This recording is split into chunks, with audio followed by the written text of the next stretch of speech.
காஞ்சிபுரம் அருகே மது வாங்க வந்த நபரை டாஸ்மாக் பணியாளர்கள் தாக்கும் வீடியோ வைரலாகி வருகிறது.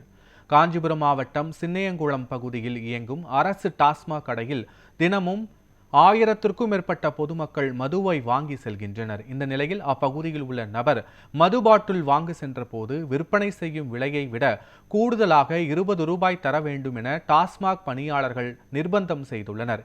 இதனை மறுத்த நபர் மீது டாஸ்மாக் பணியாளர்கள் கண்மூடித்தனமாக கொலைவெறி தாக்குதலில் ஈடுபட்டனர். இந்த காட்சி சமூக வலைதளங்களில் தற்போது வைரலாகி வருகிறது.